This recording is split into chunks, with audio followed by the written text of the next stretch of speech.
over the past 3-4 weeks on the Razorback. And amongst all that rain we've had and the ground being so wet, we've managed to do some Razorbacking. And now the rain's come again. I was going to try and shoot late yesterday when I was finishing down the bottom here. But at least we've got a fair bit of Ironbark farm done on the paddocks.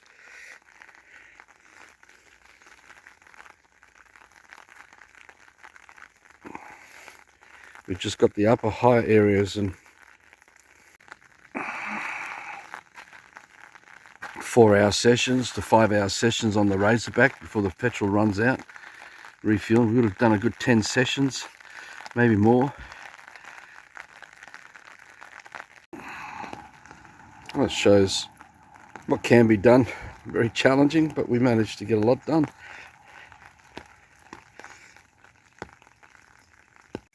The damaged fence lines are also got done along the north to northeast sections of the property, all the way through here. Got all new fencing wire and up to where the gate is. You can see the gate up there. We got that section done through our neighbour, so he wanted to bring his cows in. So that worked out really well. At the bottom north end of the Ironbark farm, it's very tricky down here because there's so much water and moisture. Having gotten 610 mils in within 58 hours, and it really, especially just over here, gets very tricky, but we managed to do it. You're closer down to the third dam here, where we want to set up a native habitat in the wider area here, but for now it's very tricky. Got a bit muddy down there. A lot of water collects here from the whole north facing paddocks. It slopes down this way. And a little bit of rain today so far. We're expecting potentially hundreds of mils again over the next few days. A lot of heavy winds.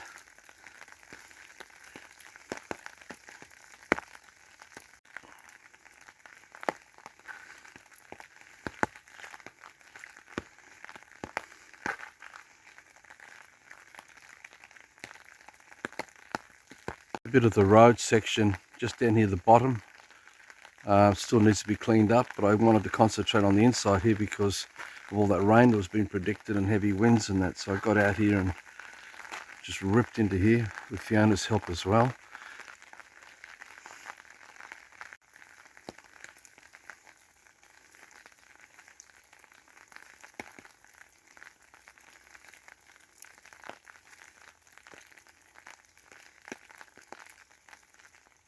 Bit of the road section on the fences need to be brush cutted and whippers snipped or grass cut. And bit of chainsawing still to be done. A few little spots along here.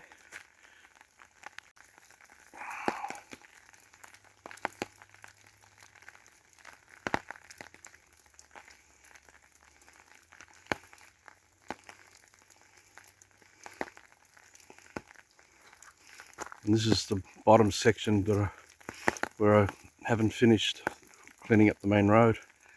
Just see just up here a bit further.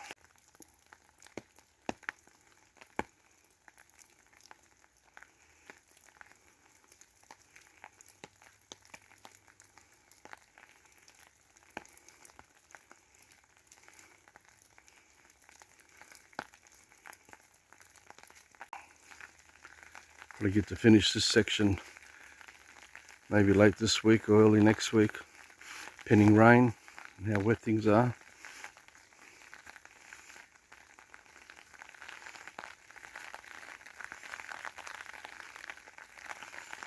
Holding an umbrella in one hand, mobile phone to record the video in another.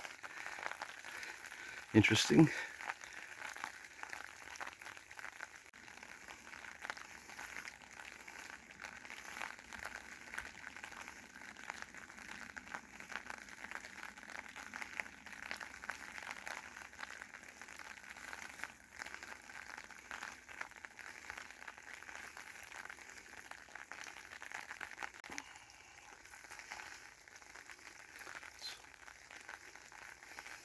Yeah, so we get the whippers, snippers and brush cutters and start cleaning up on the inside.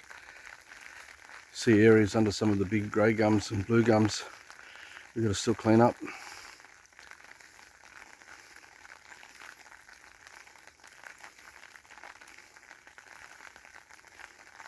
That's a tea tree bush down there. It's another native habitat we're establishing.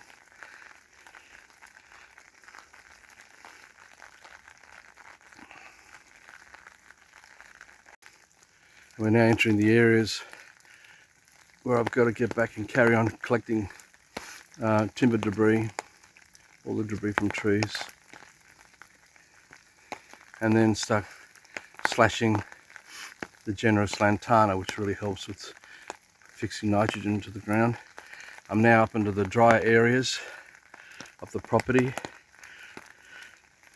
the higher parts, which is where we'll be able to plant figs and olives and other things down the line like that.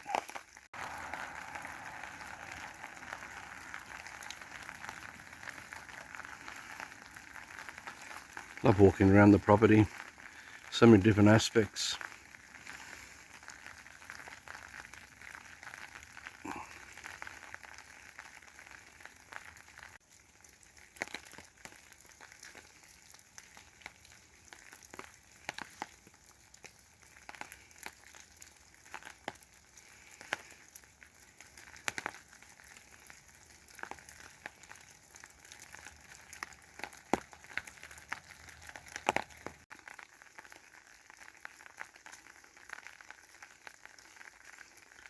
And we're starting to enter into the areas where the man-made October 23 bushfires came through, the grass fires.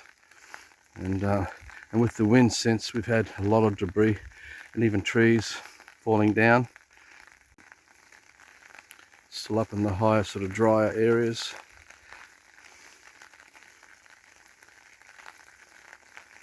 It's a small dam where we pump water out. There's the bigger dam that feeds the smaller dam when we need it. And this chock-a-block is full. And we'll start to overflow again with this rain coming.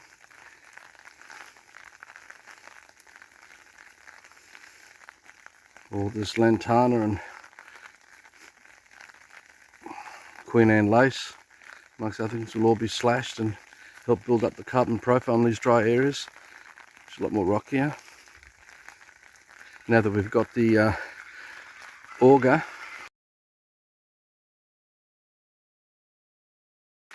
as we implement our design plan for this property, for the village, we plan to do here.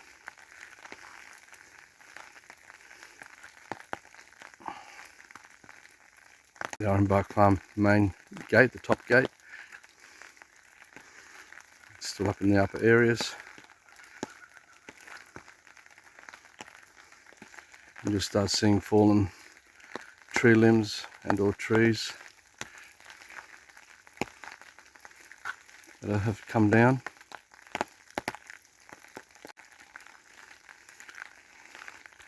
These higher southern, southwest to southeast areas of the property, we're going to have to attack with the bigger chainsaws.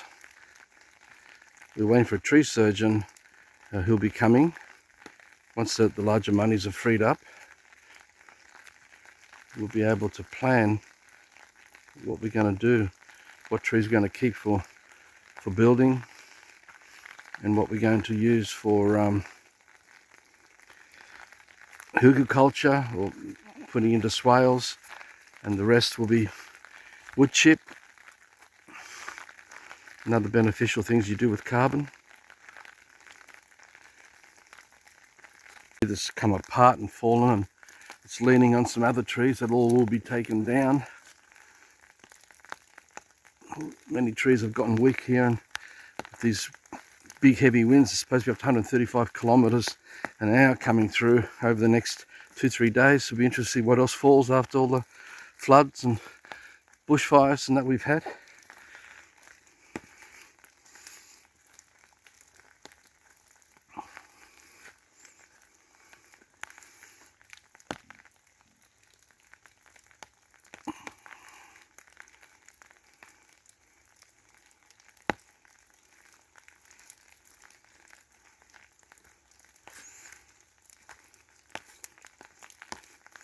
Everything's recyclable, reusable, which is really cool.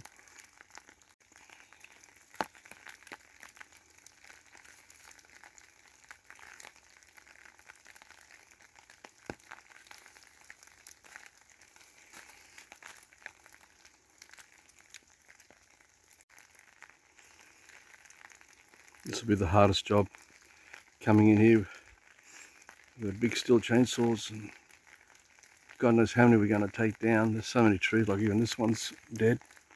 Some got hit by lightning as well around the property, which we've had some pretty big storms.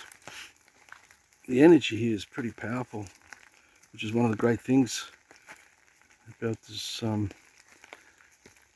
property that's both temperate and subtropical. What they call it, McPherson overlay or overlap.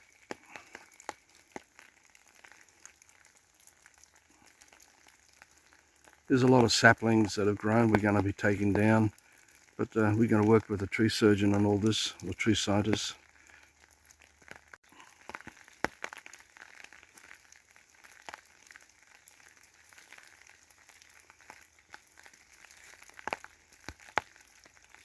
So we're looking to the south.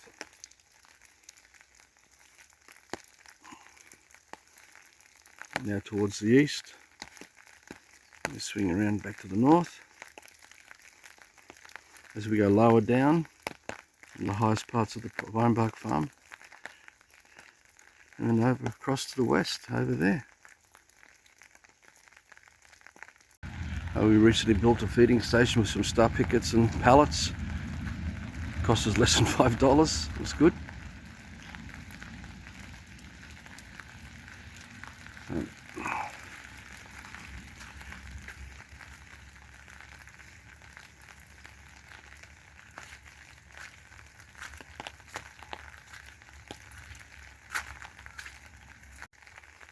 There's Maggie and Herbie.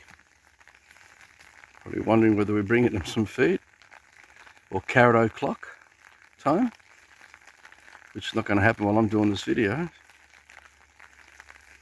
There's the big dam. You can see where the pumps are for the small dam, just over there. And we're looking back up to the west, to southwest.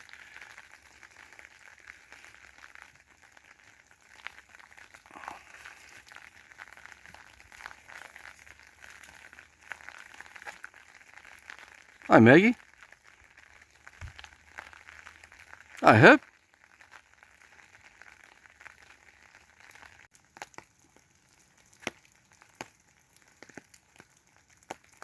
The house looks northeast to north, and the slope from here goes down towards the north to northeast and slightly northwest.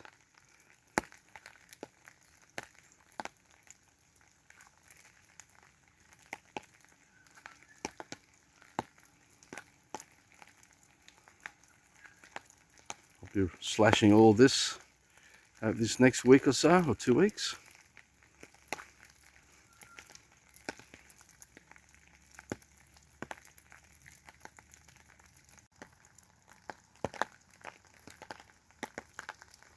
Back across the west, and the big dam starting to head to the north, which is about here, looking north this direction.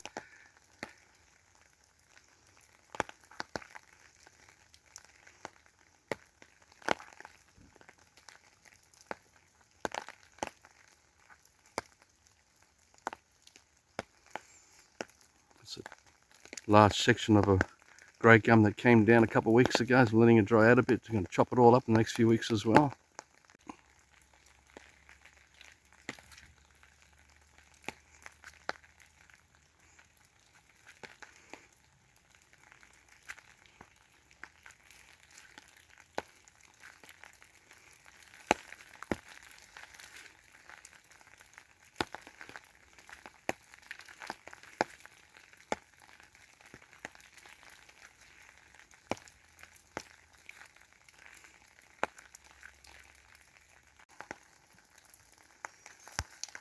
Looking across to the east.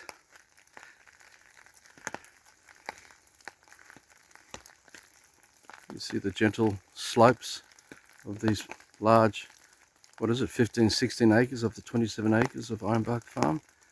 Don't know what it is really, could even be more, don't know. I just make it up, guessing.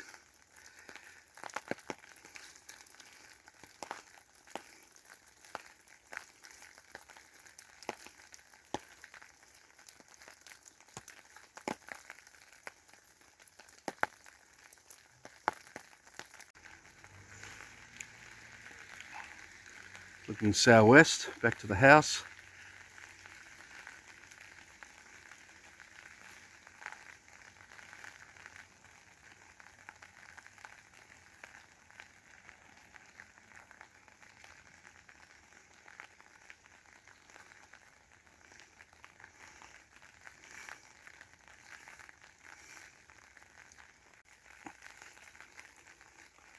Again, looking across to the south, neighbour's property behind us there. And all our stockpile, all our carbon materials, rubber tyres we find on the property. There's metal behind that stack down there. There's a whole rock piles we collected. Stuff to be sent to the tip, and then down there's our new shed under the tarps. We got all the humic material under those green covers down the back there. And then a bit further down is our driveway, and just below that's where I started the videos today. And this is where we are.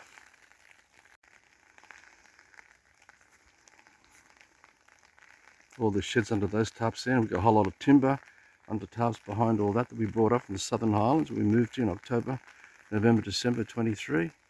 There's tons and tons of humic material, all minerally enriched under there, which we're about to start using. The driveway that we put in when we got bogged here the first time we came here, so we don't get bogged here anymore. No trucks can get bogged here.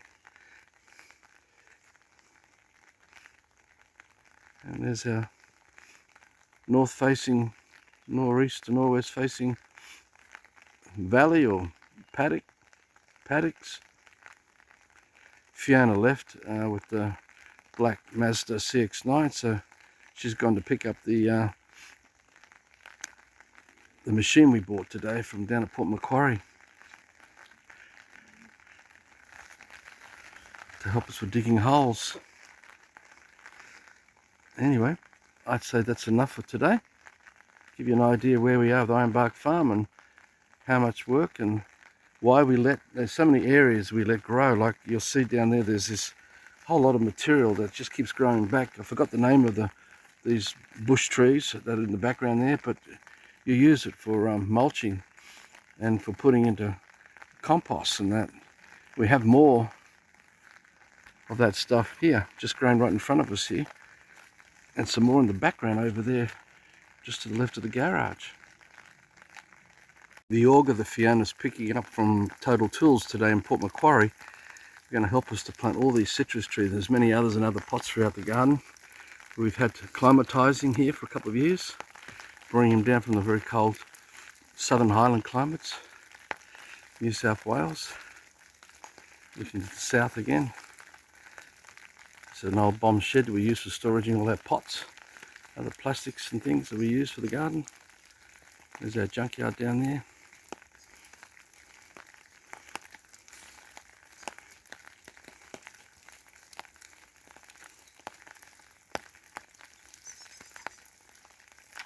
It's the 2002, I should say, Forester runabout we use for the farm. It's an unregistered vehicle. I use it for lots of work. We have a Land Cruiser ute as well, a 93, that Fiona uses in the gardening business as well, but we also use it for all the really heavy stuff. And just have a little look around here.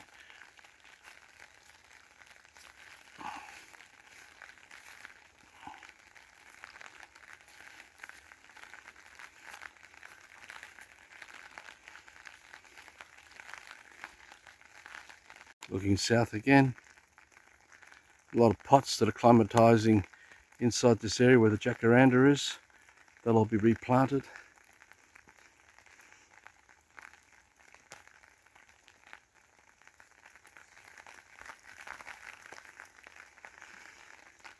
An avocado that's suffered a lot.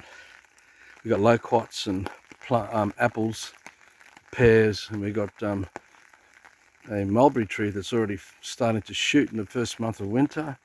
There are actually strawberries that are growing, that are flowering here already. I think the world's going wacky for things to go so out of whack. We've even got other spring flowers coming through now in the first month of winter.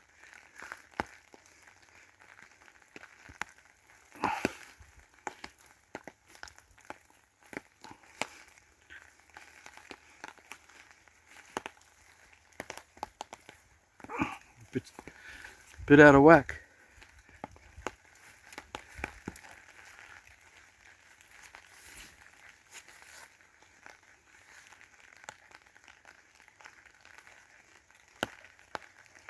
And here's the Razorback, the workhorse, has just been absolutely butchered.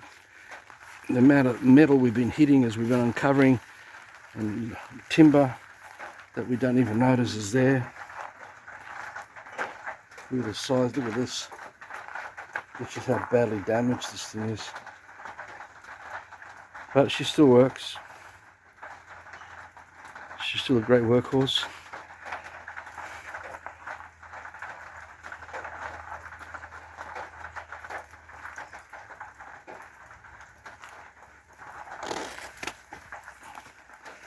And the compost areas and the beginnings of all the gardens we're just starting to work on.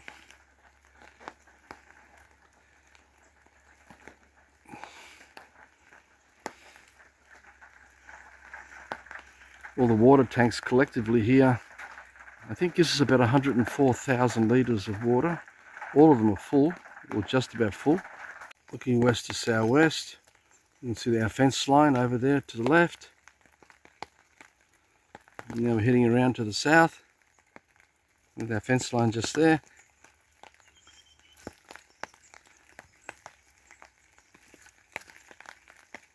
And over to our storage or junkyard areas. We've got the 4 water tanks here. And the sweet potato and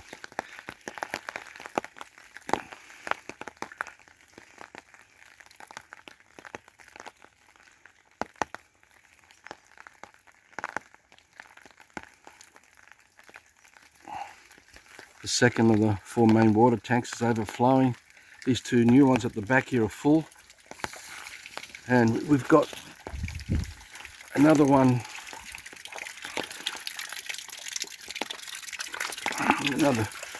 the other ones that are here. That one there will be 4/5 full, maybe more. That'll be full probably by tomorrow again. So pretty much gives you an overview of Ironbark farmers we are. So waiting for this overseas money to be cleared up so we can get on with the major project works for the village and building all the infrastructure for growing food and putting in place food forests and organic orchards, botanical gardens, all kinds of green sweeping fields and animal habitats, you know, native habitats, feathered friendly environments. Alright, that's it for the day. Arthur here. Catch up another time. Bye.